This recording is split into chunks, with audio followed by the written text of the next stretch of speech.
What's up gamers, and welcome to another video. Today I'm gonna go through what I think are the top 5 best brawlers in Brawl Stars as a casual player. So this is kind of more opinionated, like I didn't reach out to a bunch of top players for my list, but I think it should be pretty accurate anyways. And keep in mind, this list is based on casual gameplay, playing like a sweaty pro where you're all in VC, making callouts and everything like that. Those things don't take part in my list because it's more of a showdown or playing with randoms kind of list. But anyways, number 5 is going to be Leon. I can't tell you how many times, especially in showdown, a Leon will pop out of absolutely nowhere with no warning and one tap me. Especially when he has his star power, he can go across almost the entire map without you even knowing it. And when you're minding your own business and not expecting a jump scare, that's when you won't have enough of a quick reaction to even get a chance to outdamage him. Almost every time he comes out of his invisibility, he is the first one to get a shot out, and if he is the first one, there's a huge chance that you can't do anything about it. Besides that, he has one of the longest ranges in the game. He can easily keep people from healing by tickling their health down,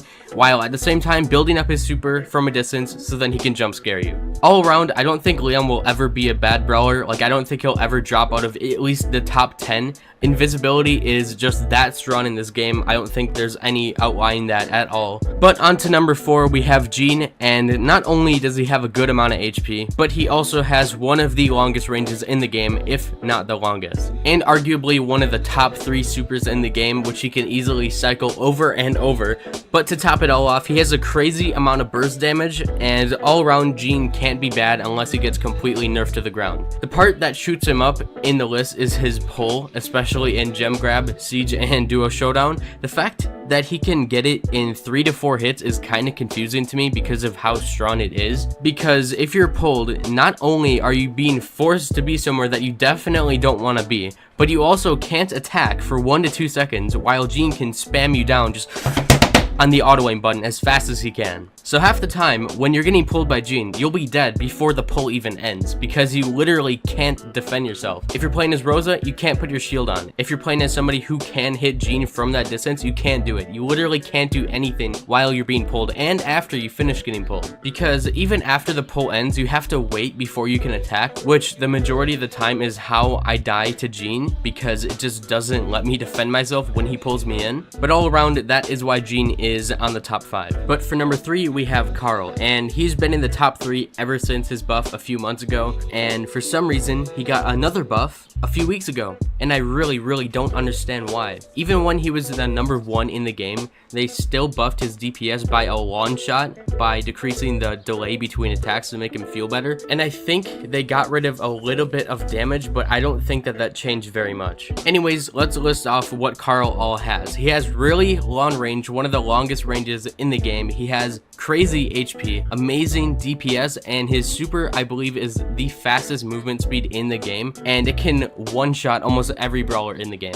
Carl has just about everything, and another attribute to back that all up is the fact that he never has to reload, so he can always be attacking no matter what happens, unless he gets pulled in by Gene. On to number 2, we have Rosa, and I'm really tied between who should be number 2 and who should be number 1, but for once I think a brawler might actually be better than Rosa. Anyways, Rosa has a lot of amazing attributes. She has good range for being considered a short range brawler, probably the longest range out of all the short range brawlers in the game, and tied with that, she has a cone attack, which for some reason El Primo doesn't have to this day, but she also has really good damage, and she can 2 to 3 shot a lot of brawlers in the game, especially with her new star power. She has insane reload. She also has tank movement speed, which means that she can't be outran by a lot of people, and we got through all of that without even mentioning her super. Her shield is the strongest thing in the game, maybe besides Leon's invisibility. I really don't know how to compare them, but it has always been one of the strongest things in the game, and it always will be. Though now she can't cycle it over and over again as easily, but she still can. Despite that, it is really overpowered, and it would work on any brawler in the game, and if any other brawler got a shield as good as her,